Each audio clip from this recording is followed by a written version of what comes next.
ॐ अज्ञानतिमिरन्धस्य ज्ञानाञ्जनशलाकया चक्षुरुन्मीलितं येन तस्मै श्रीगुरवे नमः। जय श्री कृष्ण चैतन्य प्रभु नित्यानंद श्री अद्वैत गदाधर श्रीवासादि श्री गौर भक्त वृंद। हे कृष्ण करुणा सिंधु दीनबंधो जगत्पते गोपेश गोपिका कांत श्री राधा कांत नमोस्तुते।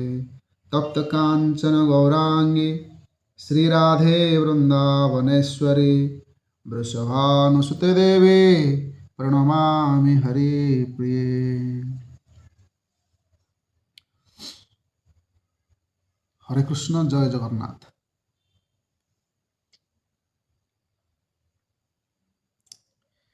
साधु संग सर्वशास्त्र कय लवमात्र साधु संगे सर्वसिद्धि हय। भगवत भक्तर लवे मात्र संग द्वारा जो असीम मंगल हुए ताहा स्वर्गलोक प्राप्ति बा मुक्ति लाभ सह तुलनीय नुहे।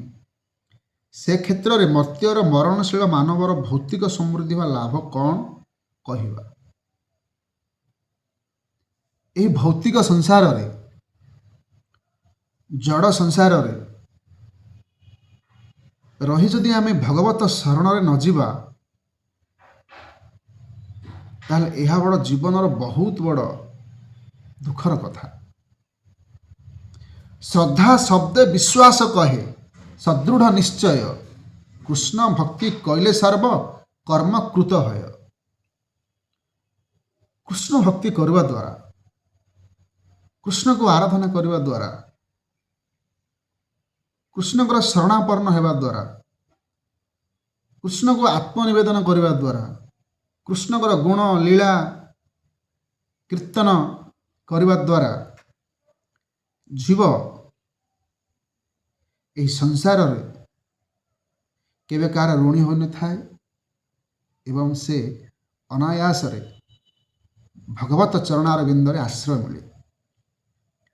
श्रीमद् भागवत 4:31-14 जथा तरोर्मूल निषेचनेन तृपन्ति ततस्कंद भुजोपसखाः प्राणपहराज जथेन्द्रियाणं तथैव सर्वारणं चोत्तेज्य।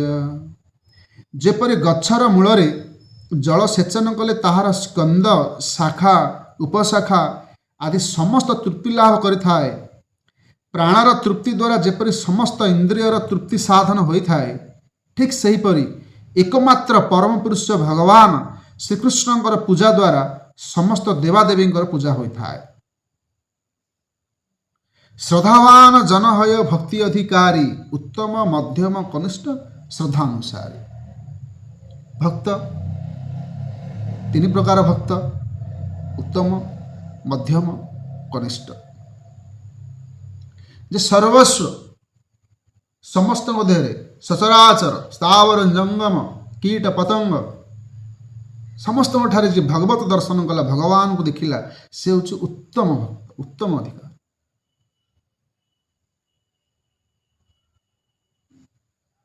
जदि यही भौतिक संसार रे जेपरि पुस्तकालय पुस्तकालय केवल पुस्तक ही मिले औषधालय औषधालय रे औषध ही मिले हिमालय हिमालय रे बरफ ही मिले आलय गृह बास सो ये दुखालय दुखर संसार मर्त्यर संसार मृत्युर संसार ये क्षणभंगुर दुर्लभ मानुष देह देही नाम क्षणभंगुर। वर्तमान देखुचे किसी समय पर शरीर नथिबो अनित्य जहाँ भगवान को भूली भगवान ठार विमुख होई यही संसार आम जो दुख भोग करुचे आपणा हस्ते जीवा छदी के अछि तार प्रतिवादी। आमे निजे ही विवेक शून्य होई विवेकहीन होई भगवान को भूली दुख पाऊँ अनादि काल।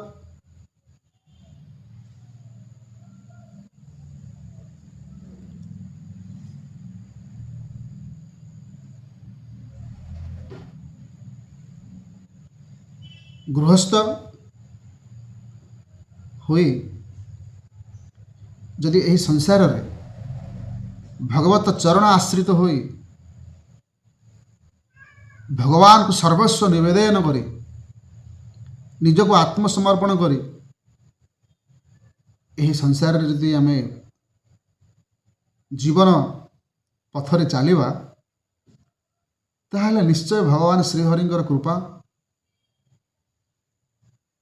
आशीर्वाद करुणा द्वारा आमे एही संसार उद्धार हो पारिबा। स्वयं श्रीकृष्ण चैतन्य प्रभु साक्षात ब्रजेंद्र नंदन यही धराधाम रे अवतरण करी भक्त अवतार रे शिक्षा दे जाइछन किपरि जीव एही कलिर दुर्दशारू मुक्त होई पारिबो। साधु संग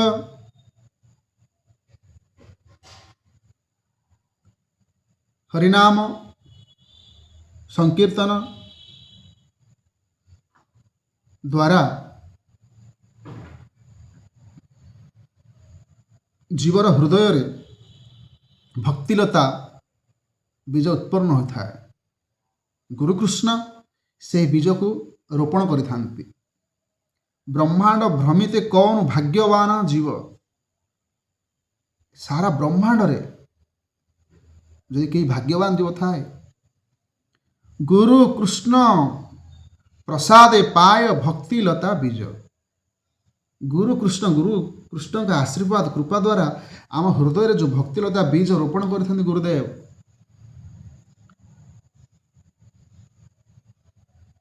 सही कीर्तन श्रवण भजन द्वारा से वृक्ष को आमको जल सिंचन करी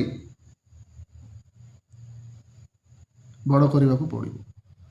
चेत दर्पण मार्जनम आम चित्त को सब मार्जन सफा रखा पड़ो।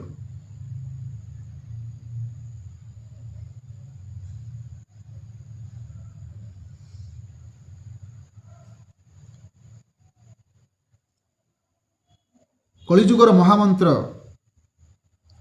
हरे कृष्ण कृष्ण कृष्ण हरे हरे हरे राम राम राम हरे हरे।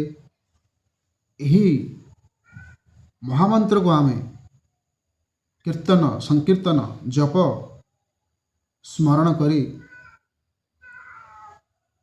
ए भौतिक संसार आम उद्धार हो पार। प्रिय भक्तगण यही भागवत कृष्ण कथा हरि कथा आलोचना ही आमर जीवनर सार।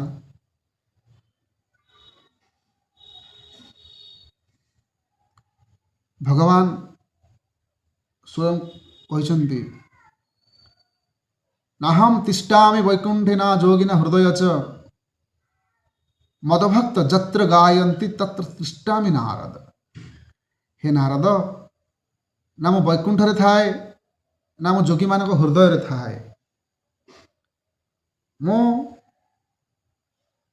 सेठी थाए जेउठारे मो भक्त माने मोर कथा आलोचना करती मो विषय रे आलोचना करती गान करती। मदभक्त जत्र गायन्ति मो भक्त जोठी आलोचना भक्त चेष्टा करंतु जीवन में भगवान भक्त होगापाई भगवान चरण आश्रित हो मानव जीवर कल्याण कृतार्थ भगवत आश्रित हो